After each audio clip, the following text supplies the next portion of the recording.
Hello guys, this is Modest Major here, bringing you some commentary over some Capture the Flag gameplay. I believe it is like Pro Capture the Flag. It's not the one with Ordnance. It's not Infinity Capture the Flag. It's just regular Capture the Flag. It's a relatively fast-paced gameplay. I get the beam rifle at some point, and I managed to do pretty well with it. I hope you guys enjoy that. I capture a flag as well. I play the objective like a boss, so yeah, stay tuned for that. But a lot of my friends have been saying recently they don't particularly like Exile as a map. It's one of their least favourite maps. It does come up on the cycle an awful lot. I seem to see Exile get voted no matter what. I mean, if that's against like Longbow and Meltdown, Exile is always going to win. And that's just personally because I think it is the better map. For me, on Big Team Infinity Slayer, I'm kind of annoyed that they added the Mantis. In my opinion, the Mantis is one of my least favourite additions in Halo 4 in general. I'm surprised I haven't seen more people complain about it. I don't really like it at all, and I kind of get annoyed at the fact that, you know, in the same way that they added Forerunner weapons to the game and then made them more powerful than a lot of the other weapons in the game, like the Incineration Cannon is more powerful than the Rocket Launcher. I mean, the Rocket Launcher gets more bullets, but still, the Incineration Cannon packs a hell of a punch. You know, then you've got the Binary Rifle, which is more powerful than the Sniper and the Beam, with less ammo as well. But, you know, it seems like they made all those weapons super powerful to try and get people interested in them. And it seems that they kind of did the same with the Mantis, but they also, you know, vastly powered down the other vehicles, such as, like, the Banshee is very easy to take out with just a regular DMR. If you keep shooting at that for a certain amount of time, it is going to go down. Same could be said of the Warthog, and then the Warthog used to have the lower chain gun damage, but now at least it has that, but still, it feels very weak. They go down, like, mega quick, and the fact that you can spawn in with sticky grenades as well adds to that frustration.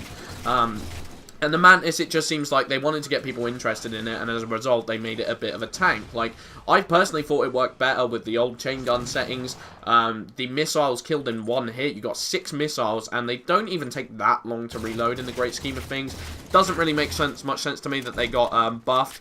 And furthermore, I just don't really like the sort of gameplay that encourages. For me, the Mantis is the one vehicle that if I walk around a corner and then run into, I'm instantly like, oh, I could be screwed right now, you know, I could very easily be screwed, because you can't board the Mantis from the front, you have to get in right behind it, and all the Mantis has to do is walk, like, backwards slowly. It's got 6 missiles, so it just walks back, just points at the floor, shoot, dead. And, you know, with the added chain gun damage now, it seems like it's so difficult to get up close to them.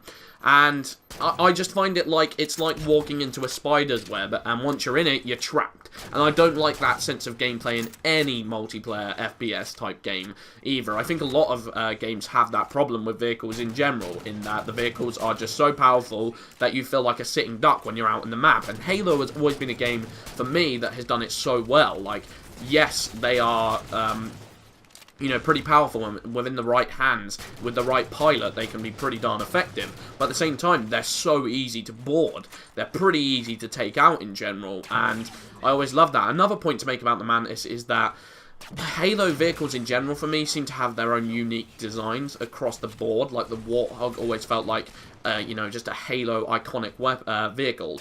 The Ghost, Halo iconic.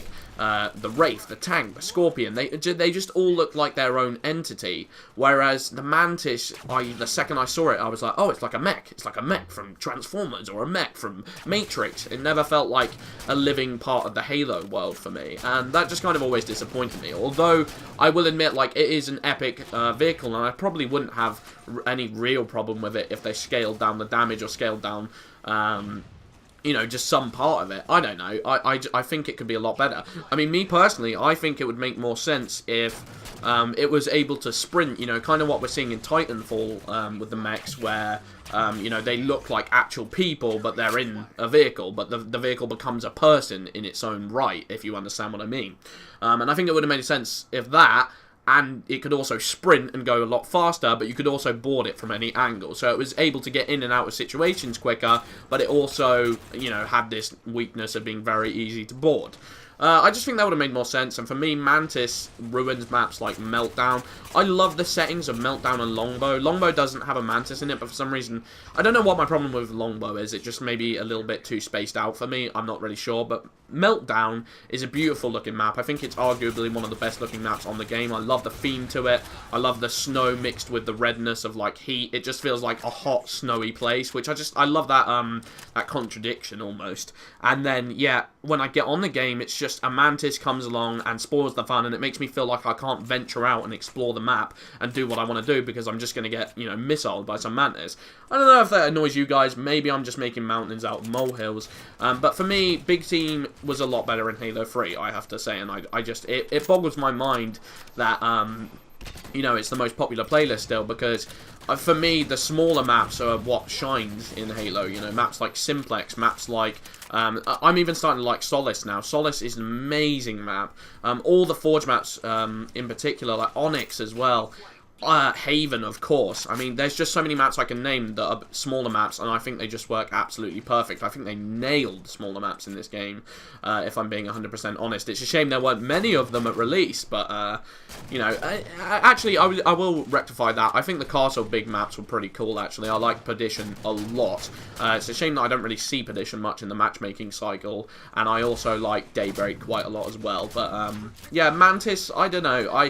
I just don't like the way it appears in this game, and I really don't want to see it in future Halo games unless it is massively tweaked, either in damage and statistics or whatever, or like I said, it used in a similar format to Titanfall. Titanfall is what mechs do best. Titanfall is perfect for mechs. You have to check the Titanfall trailer out. I'll put it in the description. That game is most likely my most anticipated game for the coming years, like even more so than Destiny, maybe even. It is just so my kind of game. I always wanted to see mechs done right, and I just never felt they did it the justice that it could have been done, and for that reason, I will just definitely be buying that day one release, and I will be definitely getting an Xbox One. Anyway, I've been Mantis Major. Hope you guys enjoyed the commentary. Peace out.